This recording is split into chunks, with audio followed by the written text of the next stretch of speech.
Welcome to 5 Minute Mediumship, and in this video I'd like to talk about vocabulary.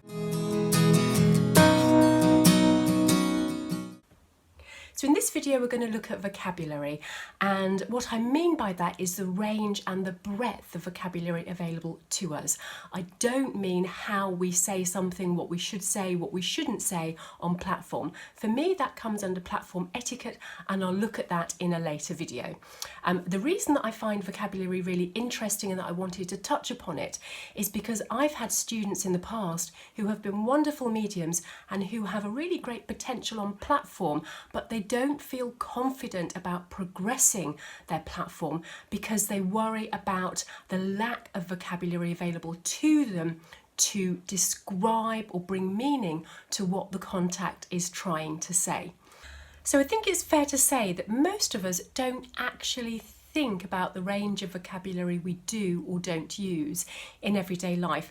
And to be fair, we probably don't even think about it in our mediumship unless we come upon a situation where we're struggling to actually describe something that the contact's trying to get across.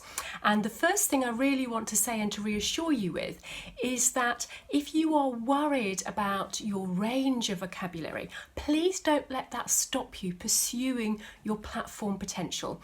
In my experience, Spirit will always find a way to get what they need to say through. And if they can't work with you in one way to get across what they want to, then they'll try and work with you in another way. The other thing I wanted to say to you is that invariably we all do have a much wider range of vocabulary available to us than we actually consciously use. We tend to get into the habit of a way of speaking and the way of using the words that we have. And all we really need to do if we want to extend our use of vocabulary is to bring more of that range within us to the forefront of our mind. And there are three main ways that we can do this. Now, the first is to actually watch how other mediums talk and what they say when they're working. So take notice of the things that you find really interesting about the way a medium expresses the contact and what the contact wants to say.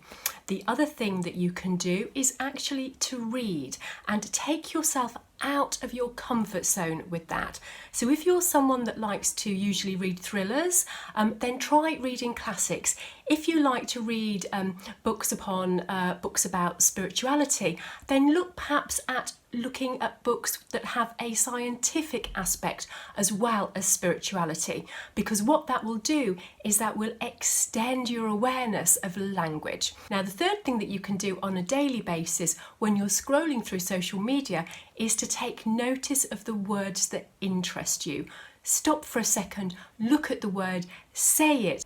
Be aware of the resonance in your mouth when you say it and how it feels to you in your body. The most important thing when we think about language is actually being interested in language. If we're interested in something, if we're interested in words, if we're interested in the use of words, then it brings that interest to the forefront of our conscious mind, and we have access to a wider range of vocabulary with that than we might have realised.